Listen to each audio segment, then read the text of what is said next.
आजकल media basically digital हो चुका है और सब कुछ डिजिटल पे है।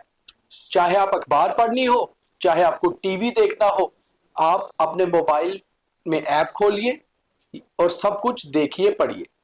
तो एक मीडिया का नया रूप देखने को मिल रहा है, मगर इस रूप को कौन रजिस्टर करेगा, यानी कि कौन ये बताएगा कि ये रूप सही है या नहीं। बहुत साल से जो लोग बोनाफाइड जर्नलिस्ट हैं, हम जैसे जो लंबे समय से काम करते आ रहे हैं, हम भी चाहते हैं कि हमारा एक दायरा हो अलग से, क्योंकि कोई भी माइक उठाकर कुछ भी बोल देगा तो वो पत्रकार नहीं होता। मगर इसके लिए जरूरी क्या है, एक मीडिया पॉलिसी, और सरकार मीडिया पॉलिसी लाए, इसके लिए सबसे ज्यादा इंतजार पत्रकार ही कर रहे हैं।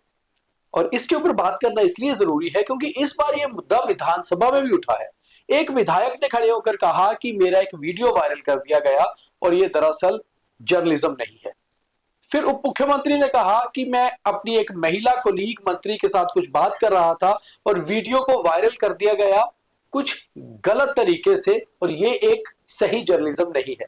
तो सवाल जर्नलिज्म पर उठ रहे हैं, मगर सही जर्नलिज्म क्या है और क्या नहीं है, इसको डिसाइड कौन करेगा।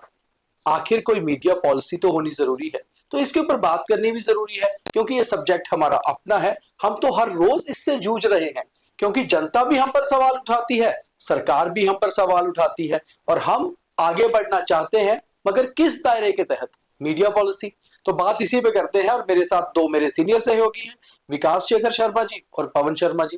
तो पवन जी, सबसे पहले सवाल आपसे, सवाल भी नहीं, दरअसल आज हम डिस्कस कर रहे हैं, क्योंकि ये डिस्कस करना जरूरी है, आपके तक पहुंचना, क्योंकि हर कोई शख्स ये बोल देता है पवन जी की ये फेक न्यूज है, ये फेक जर्नलिस्ट है। तो फेक न्यूज, फेक जर्नलिस्ट हमें भी पता है, बट सरकार ने कोई पॉलिसी नहीं रखी, इसलिए कोई भी आ सकता है। देखिए, इसमें दो चीजें हैं कि आप कैसे डिफाइन करोगे कि ये फेक जर्नलिस्ट है जहां ये ओरिजिनल जर्नलिस्ट है। ऐसा तो कोई क्राइटेरिया है नहीं। वही आप ये कर सकते हो कि जो व्यक्ति ये खबर सुना रहा है, ये चैनल जो खबर बता रहा है, इसकी ऑथेंटिसिटी क्या है, इस खबर बताने वाले के पास सोर्स क्या है। अगर तो वो हवा में खबर है तो आप उसे बुक कर लीजिए, अगर वो खबर सही है तो फिर आप कुछ नहीं करेंगे। आप आइडेंटिफाई नहीं कर सकते हो भीड़ के अंदर से कि ये जो पत्रकार है ये फर्जी है, ये पत्रकार सही है। पवन जी, मैं आपसे प्रश्न कर, हमारे देश के जो एक्सटर्नल अफेयर्स मिनिस्टर हैं वो कौन है? एस जयशंकर। क्या वो एक पॉलिटिशियन है? नहीं, वो एक तो रिटायर्ड ब्यूरोक्रेट है। सो जर्नलिस्ट है कि नहीं है, जर्नलिज्म की पढ़ाई करी है, फेक है कि नहीं है, ये कोई क्राइटेरिया। कोई भी जो चीज है वो एक एथिक्स से और कंडक्ट से बाउंड है। Are you doing the right kind of news? जो आप इंफॉर्मेशन पहुंचा रहे हो, किसी ने नहीं कहा कि मैं जर्नलिस्ट हूं। बिल्कुल, आज आपके देश में हक है कि आपके पास अगर कोई इंफॉर्मेशन है, नॉर्मल सिटीजन, और काफी अच्छे चैनलों ने 10 साल पहले शुरू किया था, citizen journalist. So I am reporting the wrongs in the society और I am giving the information out. उसमें मुझे एथिक्स के अंदर रहना है। और जो लोग रिक्रूट करते हैं लोगों को, जैसे हम 3 लोग काम कर रहे हैं, आप 2 लोग वरिष्ठ पत्रकार हो, मैं तो पत्रकार नहीं, लेकिन जब मैं आपके साथ बैठता हूं, हमारा इतना समय का आपस में मिलना बैठना, हम सब जानते हैं कि हम जर्नलिज्म को जानते हैं अच्छी तरह, हम जानते हैं कैसे सोसाइटी को रन करना है। हमने कभी किसी के खिलाफ पर्सनल न्यूज नहीं चलाई, चाहे वो ऑफिसर हो, पॉलिटिशियन हो। न्यूज के हमेशा 2 एंगल होते हैं, और हम शायद ये डिसाइड करते हैं कि जो भी न्यूज आए ब्रेकिंग नहीं करनी, हमें न्यूज को एनालाइज करना है, स्टोरी को अनफोल्ड करना है। तो शायद जो एलजी ने कहा, इसमें एक चीज और भी है जो आप कह रहे हो। देखो, इसमें सरकार की एक बड़ी गलती है। आर्मी ने डिफेंस जर्नलिस्ट कोर्स शुरू किया था, उसमें चुने हुए लोग जाते थे, पूरा वेरीफाई करके। तो आपको उसकी बीट कवर करनी है। आप डिफेंस के अंदर 20-25 दिन का पूरा टूर करते थे, आपको सिखाया जाता था, नेवी एयरफोर्स आपके बोनाफाइड चेक करने, वो पूरा चेक करके उसी को ट्रेन करते थे। लेकिन वो चीज अब खत्म होगी। अब एक जीओसी प्रेस कॉन्फ्रेंस कर रहा होता है, उसके सामने 70 माइकें पड़ी होती हैं, उसको खुद नहीं पता होता है, उनको, उस ऑफिसर को, कि जो मेरे सामने बैठे हैं कि ये पत्रकार हैं।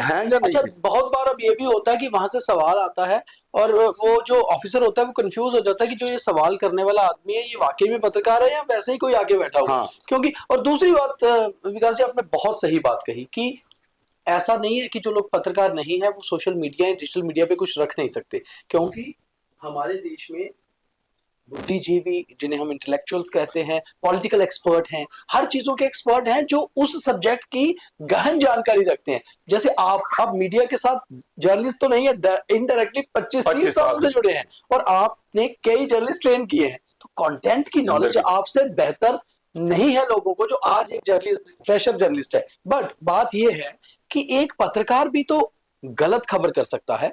आपको सिर्फ ये क्राइटेरिया डिसाइड करना है, दो चीजें बहुत जरूरी हैं जो हर बात सरकार गलत या सही की नहीं है, बड़ी जरूरी बात। पवन जी एक आर्टिस्ट भी, बिल्कुल आज से कई पहले कवि रहे हैं जो सूडो नेम से लिखते, जो अपना नाम बाहर नहीं लाते थे, किसी और नाम से लिखते थे। बिल्कुल। और कई राइटर हैं जिन्होंने प्रेस के मीडिया के टाइम पे भी हो सकता है गवर्नमेंट अधिकारियों भी लिखा हो और किसी और के नाम पे लिखा हो। So when you are giving out information, you are doing something, how serious are you? अब कई लोग हैं, चंद ये सच है, जब से पोर्टल्स बने हैं कई लोग माइक पकड़ते हैं और शुरू हो जाते हैं, चौराहा देखा और कभी भी किसी को ब्लैकमेल करने के चिल्लाना शुरू कर दिया, जमीनों की बात कर दी, फलाने की बात कर दी, but their intentions are not right. जो गवर्नर साहब ने अंत में बात की, क्योंकि असेंबली से पंगा उठा, बिल्कुल वहीं से उनकी स्टार्ट बात में ऑफिसर्स को शायद पवन जी कहा है कि check who is right who is wrong, उन्होंने पर इसको मिस इंटरप्रेट करके जो सही लोगों को तंग किया जा सकता है। आपकी बात को रोक रहा हूँ। आपने एक चीज बोली ना, एक पेपर आता था दिल्ली से, जन संदेश। बिल्कुल सर जी, जन संदेश, जन संदेश, जनसत्ता अलग है, जन संदेश। उस पेपर का जो एडिटर इन चीफ था वो वेस्ट बंगाल से एक बहुत बड़ी यूनिवर्सिटी के वाइस चांसलर थे जो रिटायर हुए। X vice chancellor. उनके पास एक रिपोर्टर होता था जिसका नाम था अदृश्य।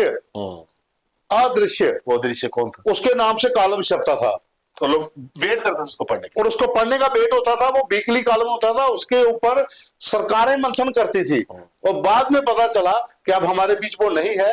वो बहुत बड़ी हस्ती थी, अदृश्य के नाम से, और इलेक्शन कमीशन ऑफ इंडिया तो वो चीजें थी। आपके जम्मू में भी है, आपके जम्मू में भी है, अगर जम्मू वाले जानते हो तो एक जहां पर भी है, वो एक ऐसे नाम से उसका आर्टिकल इंग्लिश अखबार में चलता है कि मैक्सिमम लोगों को अब पता है कि वो है, लेकिन उसने भी सरकार की जड़ें हिलाई हुई हैं, वो अभी भी लिखता है। एक चीज इसमें जैसे है ना, जैसे एलजी साहब ने तो खैर डायरेक्शन अच्छी बात करी, उन्होंने मीटिंग में, ये उनके मीटिंग के पॉइंट्स हैं, उन्होंने ये कहा कि एसएसपीज और डीसीज को उन्होंने कहा कि आप अपने जिलों में मेक श्योर करिए कि वहां पर फेक जर्नलिज्म ना हो। मगर मुझे लगता है कि इसके ऊपर बहुत सारी स्टेट्स ने पहल कर ली है, जैसे पंजाब, हरियाणा, इवन हिमाचल प्रदेश, कर्नाटका, जो अपनी मीडिया पॉलिसीज लेकर आए। मीडिया की पॉलिसी, देखो सबसे बड़ी पॉलिसी बात मास्टर। हाँ, अब देखिए हम लोग जर्नलिस्ट हैं, पवन जी आप 25 सालों से काम कर रहे हो, मैं 22 सालों से काम कर रहा हूँ, विकास भैया 25-30 सालों से पत्रकार तैयार कर रहे हैं, कई चैनल्स को खड़ा किया, कई चैनल्स को आगे लेकर गए। मगर बात इतनी है, आज जब गवर्नमेंट कहती है कि ये डिजिटल ईरा है, आप सारे रिकॉर्ड डिजिटाइज कर रहे हैं, तो भाई मीडिया को भी तो डिजिटाइज करने के लिए एक क्राइटेरिया फिक्स कर दीजिए ना। ये गवर्नमेंट कह रही है कि ये डिजिटल ईरा है। हमारे घरों में न्यूज़पेपर आता है, 3-3 पेपर लोगों ने, 4-4 पेपर लोग पढ़ते थे, क्योंकि गवर्नमेंट भी आज पेपर कोई पढ़ता ही नहीं। पवन जी जब सुबह पेपर छपता है तब तक वो खबर पुरानी हो गई होती है, पेपर के साथ तो पैकेट खोदी का लगी होती है। तो बड़ी बात है कि हम डिजिटल मीडिया की एक पॉलिसी बहुत जरूरी है जिसमें एक एटलीस्ट, हाँ, लेकिन मेरा आप ये समझ पाए कि हमने द न्यूज रूम 24 आवर्स अगर शुरू किया, आज हम 1.5 साल में कहां पहुंचे और हमें इसके लिए एक लेवल तक जाने के लिए क्राइटेरिया क्या है, हमें क्राइटेरिया नहीं पता। आज क्या हो रहा है कि अभी तक हम अंधेरे में हैं कि क्या क्राइटेरिया आएगा, इतने व्यूअरशिप होंगे तो हम आगे बढ़ेंगे, इतना होगा तो कुछ पता ही नहीं है। मतलब हमारी काम क्यों नहीं हो रहा? जो आपका आंकलन होगा वो व्यूअरशिप पे होगा, बिल्कुल, है ना, जैसे अखबारों का सर्कुलेशन पे है। एक चीज मुझे ये समझ, एक चीज के ऊपर एक मुद्दा चला था, उसमें कुछ लोगों ने कमेंट्स किए थे कि मैं उस चीज से एग्री करता हूं थोड़ा बहुत, कि ठीक है आप डॉक्टर हो, हर कोई डॉक्टर नहीं बन सकता, हर कोई डॉक्टर नहीं बन सकता, हर कोई ऑपरेट नहीं कर सकता, इंजीनियर भी नहीं, जो इंजीनियर है एक वही डिजाइन कर सकता है। मैं जातू आप खड़े होकर 2 बंदे इंजीनियर नहीं बन सकते, लेकिन जो 40 साल से बंदा अपनी फैमिली को डॉक्टरों के चक्कर घुमा रहा है, हॉस्पिटलों में घूम रहा है, वो ऑपरेशन नहीं कर सकता, लेकिन वो डॉक्टर को ये बता देता है कि ये जो तूने ऑपरेशन किया है 15 दिन पहले होना चाहिए था, अब तूने लेट कर दिया है। ये उसका एक्सपीरियंस है। तो कुछ सब्जेक्ट ऐसे हैं जिसमें महारत है, आपका एक्सपीरियंस मैटर करता है, ना कि डिग्री। ये आप एग्जांपल विकास मैंने दे दी कि आपके मिनिस्टर एक एक्स ब्यूरोक्रेट है, वो 1 साल में पॉलिटिशियन बन गए ना, क्यों? क्योंकि उनको एक्सपीरियंस था उस चीज का। यहाँ हमारे कुछ सब्जेक्ट ऐसे हैं, डॉक्टर है, पीएमओ एमओ से एक डॉक्टर है, आज वो एक पॉलिटिशियन है और अच्छे मजे सफल politician। कुछ सब्जेक्ट तो ऐसे आप हैं देखिए, जिसके बहुत अंदर सारे लोग अलग से महारत चाहिए, बिल्कुल। कुछ सब्जेक्ट ऐसे हैं जिसके अंदर आपका समझ एक्सपीरियंस चाहिए। अब तो पत्रकारिता Ethics चाहिए। समझ और एक्सपीरियंस का खेल है। हाँ, अपने पत्रकारिता ethics चाहिए। समझ और एक्सपीरियंस का खेल है पवन जी। इसलिए आज के ईरा में मुझे लगता है कि वाकई में सबसे ज्यादा जरूरत हम पत्रकारों को ही है मीडिया पॉलिसी की। लेकिन एक चीज भी है, जी। मैं इस चीज को मानता हूं कि जो सरकार ने जो कदम उठाया ना, वो इतने परेशान हो गए हैं पिछले 7-8 महीने से, जो कुकर मतों की भीड़ लगी है ना, हर कोई बंदा माइक उठा के जो आ गया है ना, आप फेसबुक का पेज खोलिए, आपको इतनी बहुत की खबरें आपको मिलेंगी कि आप खुद बोलते हो कि यार हम कहाँ फंसे। पवन जी, उन्होंने ये कल बोला, आपने 4 दिन पहले ये प्रोग्राम किया। बिल्कुल। This is wrong. देखिए हमने जो असेंबली में हुआ वो गलत बेहद है। गलत है। आप और दीपक एक बात बताओ, लास्ट ईयर आपने किसी रिलेटिव का पासपोर्ट बना रहे थे जी, आपको मालूम था कहाँ जाना है, उन्होंने बताया ये पेपर लेके आना है, शायद आपको 2 बारी वापस आना पड़ा, बिल्कुल, बिल्कुल। वो चीज लेके आप गए और पासपोर्ट कुछ दिनों में तैयार हो गया वेरिफिकेशन के जी। साथ। अब डिजिटल पोर्टल्स या डिजिटल प्लेटफॉर्म जाए कहाँ? हम तो 3 साल से अप्लाई करने की सोच रहे हैं, वही पर चीज। जाना कहाँ? देखिए तो पॉलिसी लानी है, एग्जैक्टली वो गवर्नमेंट की डायरेक्टर ऑफ इंफॉर्मेशन आपका एक तो आप ऑफिस जब है, भी कोई पॉलिसी लाते आपकी हैं, उस ऑफिस के अंदर एक सिस्टम हो, हम जाए, हम एक फॉर्म लेके आए, उससे पहले पॉलिसी आनी तो जरूरी है ना। अब हम जाते हैं तो वो एक ही बात बोलते हैं कि हमें तो पता है कि आप पत्रकार हैं, मगर जो आप चला रहे हैं डिजिटल प्लेटफॉर्म, इसकी पॉलिसी नहीं आई हुई, तो हम वहीं पर रुक जाते हैं। तो यहाँ एक पॉलिसी की जरूरत तो जो नाका लगाया जाता है ना पवन जी रात को सड़क पे, उसमें ये होता है जिनके पास लाइसेंस नहीं होता या जो कोई गलत चीज कैरी कर रहे हैं, उनको पकड़ना जरूरी नहीं है। कई लोग नाका जब रोज लगता है उसके डर से ही वहां नहीं जाते। तो आप एक पॉलिसी लाइए, Exactly। तो जो गलत लोग हो वैसे ही अच्छा, weather out थोड़ा कर सा देंगे। मैं अपने व्यूअर्स के लिए भी और अपने लिए भी, हमने खैर डिस्कशन बहुत की इस पे, मैंने पवन जी ने, हमने बहुत पहले भी बैठे इस चैनल शुरू करने से। डिस्कशन कंस्ट्रक्टिव होनी चाहिए हाँ, कि दीपक। 5 साल एक मिनट, आज मैंने देखा किसी एक चैनल पे काफी एक सीनियर और बैठे थे, उनके जर्नलिस्ट पत्रकार साथी बैठे, हमारा पेपर, हमारा ये कितना पुराना है, हम कब से हैं।